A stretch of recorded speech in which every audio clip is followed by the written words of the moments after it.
Excuse me, sir, but this clause is a trap. The room went silent. Every head turned toward the maid, the woman no one ever noticed, and the Mafia boss, who had just been smiling, froze. Because for the first time, someone had just outsmarted him. The air inside Don Ricci's villa was thick with perfume and danger.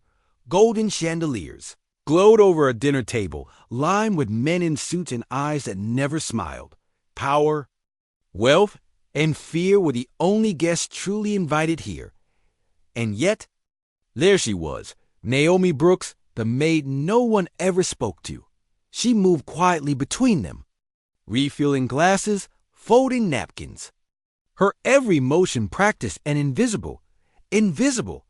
That's what they thought, until she opened her mouth. It began with a document. Don Ricci, the kind of man whose charm was as deadly as his money, was closing a deal that would change his empire. Forever, he was selling his chain of luxury clubs to a powerful partner from overseas. The room was buzzing with celebration.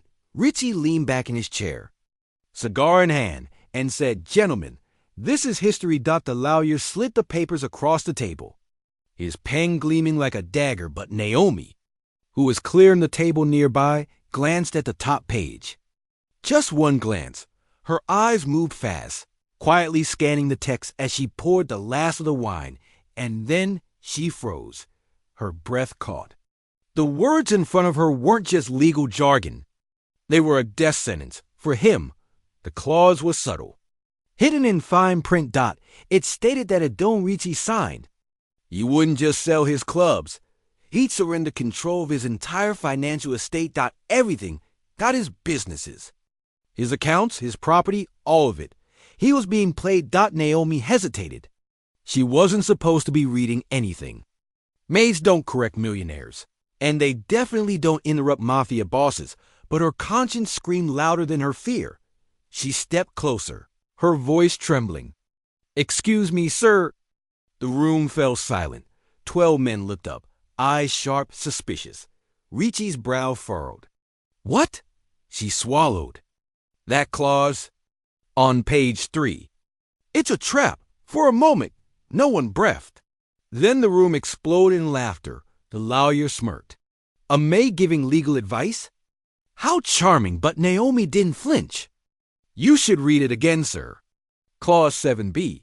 It transfers all controlling assets under their name. Not yours." The laughter stopped. Ricci's face darkened. He snatched the paper, eyes scanning furiously. His expression shifted from confidence to confusion. And then the fury. She was right. Ricci turned toward his lawyer, the same man who had been with him for 10 years. "You signed off on this?" The lawyer stammered. "Sir, I didn't notice, liar." The lawyer's hand shook. The other men exchanged nervous glances. The silence in the room was the kind that came before storms. Naomi stood still, her heart pounding. She crossed a line that no one ever crossed, and she knew what men like Ricci did to people who embarrassed them. He stood, towering over her. "Who are you?" She looked up. Just someone who reads what others ignore. For a moment, his gaze was ice. Then slowly, unbelievably, a smile crept across his face. But this time, it wasn't arrogance. It was respect. "You just saved me millions," he said softly. "Maybe even my life." Naomi Brooks had never been afraid of powerful men. She'd been raised by one, her father, a judge who believed that education was armor. She'd been top of her class in law, school before everything fell apart. Her mother got sick. Medical bills piled up. And when she refused to forge evidence for a corrupt politician, she lost everything. Her degree, her job, her reputation. Now she cleaned floors for people who never believed she once sat across courtroom tables debating constitutional law, but she never stopped reading, never stopped learning. Knowledge was her quiet rebellion. Don Ricci dismissed the other guests, leaving only Naomi and 2 of his men. The lawyer was dragged out in silence. Ricci poured himself a drink and studied her. "You read contracts like a shark. Why clean tables for scraps?" Naomi shrugged. because people don't fear maids. They talk around us. They forget we're even there. And that's when you learn the truth. Richie laughed, not mockingly, but genuinely. You're dangerous. She smiled faintly. Only to those who hide lies in fine print. He leaned forward. Then maybe you can help me find the rest of them. Over the next few days, Naomi quietly helped Richie uncover every hidden trap in the deal. Clause after clause revealed betrayal. His trusted advisors had been selling him out piece by piece. He would have lost his empire in a week. When the truth came out, Richie's wrath was legendary, but Naomi didn't watch. She didn't need to. For her, justice wasn't revenge. It was truth uncovered. When it was over, he called her into his office. Dottie held up a contract, smaller, simpler, 1-page long this. He said, makes you my legal consultant. Not my maid. Naomi stared. You're serious? Richie nodded. You saw a trap before a dozen men in suits did. I don't need loyalty from fear. I need loyalty from integrity.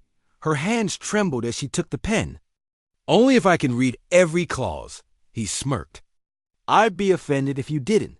The same dining hall glowed again, but this time Naomi wasn't carrying trays. She sat at the table, sharp suit, calm eyes. The new head of legal strategy for Richie Enterprises. When one of Richie's new business partners tried to slip in an unfair clause, she caught it in seconds. The man laughed nervously. How did you even notice that? Naomi smiled because truth always hides. Where power assumes no one will look. Richie raised his glass across the table to the woman who saved an empire. Naomi clinked her glass gently. To reading between the lines. That night, when everyone had left, Richie looked out over the city lights and said quietly, I used to think silence was loyalty. Naomi replied, silence is just a contract with lies. I prefer honesty, even when it hurts and in that moment. The Mafia boss who once ruled through fear realized he'd been saved by something stronger than intimidation. He'd been saved by truth. Sometimes. Heroes don't carry weapons or wear badges. Sometimes they carry mops, trays, and knowledge sharper than any blade. Naomi wasn't powerful because she fought fire with fire. She fought arrogance with awareness, cruelty with courage, and deception with detail. Comment below. Would you have spoken up if you saw the trap? Tell us where you're watching from. Subscribe for more cinematic stories where ordinary people change everything simply by refusing to stay silent.